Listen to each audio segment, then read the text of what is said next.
खालिद बन वलीद बनो मखजूम कबीले में पैदा हुए, जो मक्के के करेश कबीले का एक ताकतवर और बासर खानदान था। इनके वालिद अल-वलीद बन अल-मुग़ीरा अपने दौलतावर समाजी मकाम के लिए एक मुमताज़ शख्सियत है। अरब माशरे के मरकज़ में परवान चढ़ते हुए नौजवान खालिद कबायली सियासत, जंग और तिजारत की पेचीदगियों से वाकिफ़ हुए। कम उम्री से ही खालिद ने घुड़सवारी और जंगी महारत में कुदरती काबिलियत का मुज़ाहिरा किया। उन्होंने सख्त तरबियत हासिल की, हथियारों की मुख्तलिफ शक्लों में महारत हासिल किया और एक जंगजू के तौर पर अपनी सलाहियतों को परवान चढ़ाया। इनकी परवरिश ने उनमें अपने कबीले के लिए वफादारी का मजबूता एहसास और अस के मफादात का दफा करने का पुख्ता इज़्म पैदा किया।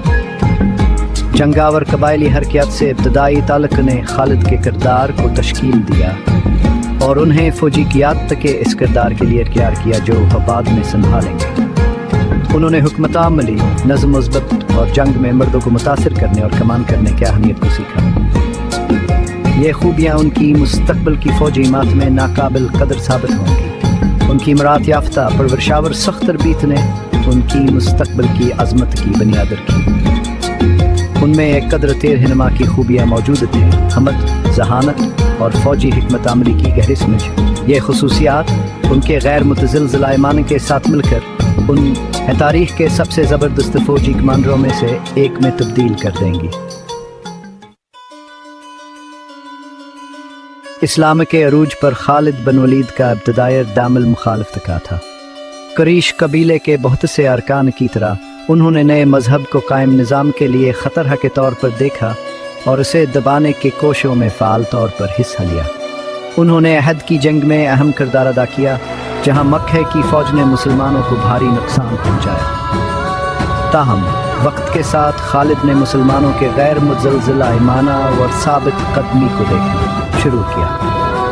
वहाँ के अकायद के लिए इनखेल गनावर हज़रत मोहम्मद सल्लल्लाहु अलैहि वसल्लम के लिए उनकी गैर मुतज़िलज़िल अक़ीदत से मुतासिर हुए। उन्होंने अपने अकायद पर सवाल उठाना शुरू किया और इस्लाम के पैगाम पर गौर किया। बान के इख्तियार में थी। इनके कबूल इस्लाम ने अरब में ताकत के तवाज़ुन में एक बड़ी तब्दीली की निशानदही की। मुसलमानों ने एक ज़बरदस्त फ़ौजी कमांडर हासिल किया, जबकि मक्का वालों ने एक अहम हिकमत अमली खो दी। खालिद का इस्लाम कबूल करने का फ़ैसला पैगम्बर इस्लाम के पैगाम की ताकत का सबूत और इस्लाम की इब्तिदाई तारीख़ में एक अहम मोड़ था।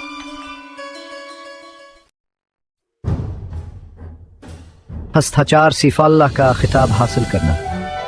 सिफ़ाल्लाह का खिताब खुद हज़रत मोहम्मद सल्लल्लाहु अलैहि वसल्लम ने खालिद बन वलीद को मौत की जंग के बाद अता किया था।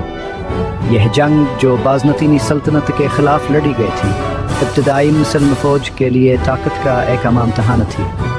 तादाद में बहुत कम होने के बावजूद मुसलमानों ने बहादुरी से लड़ा, अपनी हमतावर गैर मुतज़िलज़िल ईमान का मुज़ाहिरा किया। खालिद बन वलीद ने मौत की जंग में अहम किरदार अदा किया। इब्तिदाई मुसलमान कमांडरों के जंग में गिर जाने के बाद उन्होंने कमान संभालिया और महारत से फ़ौजों को दोबारा हममंज़म किया। बेपनाह हमशिकलात का सामना करने के बावजूद वहाँ एक हुकमत अमली के साथ पीछे हटने में कामयाब हो गए, जिससे मुस्लिम फ़ौज को मुकम्मल तबाही से बचा लिया। हज़रत मोहम्मद सल्लल्लाहु अलैहि वसल्लम ने इस जंग में खालिद की गैर मामूली क़ियादत और फ़ौजी महारत को पहचाना। शदीद दबाव में इनकी तहम्मुल बरकरार रखने और दरस्त हिकमत अमली के फ़ैसले करने की सलाहियत ने पैगम्बर इस्लाम को बेहद मुतासिर किया। ये हुकमत अमली की चमक का मुज़ाहिरा था, जिसके बाद उन्हें सिफ़ाल्लाह का मोतबर खिताब दिया गया। इस खिताब ने न सिर्फ खालिद की फ़ौजी महारत को तस्लीम किया, बल्कि इस्लाम के मकसद के लिए इनकी गैर मुतज़िलज़िल गिनती भी अलामत है। उसने इब्तिदाई इस्लामी तारीख़ में सबसे अहम शख्सियात में से एक के तौर पर उनके मकाम को मुस्तहकम किया और एक अफ़सानवीफ वजी कमांडर के तौर पर उनकी मीरास को मुस्तकिल कर दिया। सिफ़ाल्लाह का खिताब खालिद के नामका मुतरादिफ बन गया, जवान हमेशा के लिए अली फजलावर फ़ौजी फ़तह से जोड़ता है।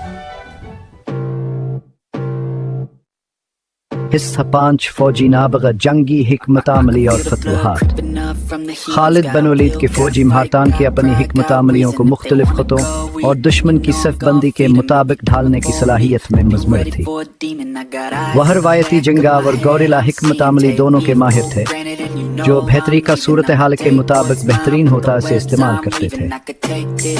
وہ اپنے تیز رفتار حرکات، اچانک حملوں اور دشمن کی کمزوریوں سے فائدہ اٹھانے کی صلاحیت کے لیے جانے جاتے تھے۔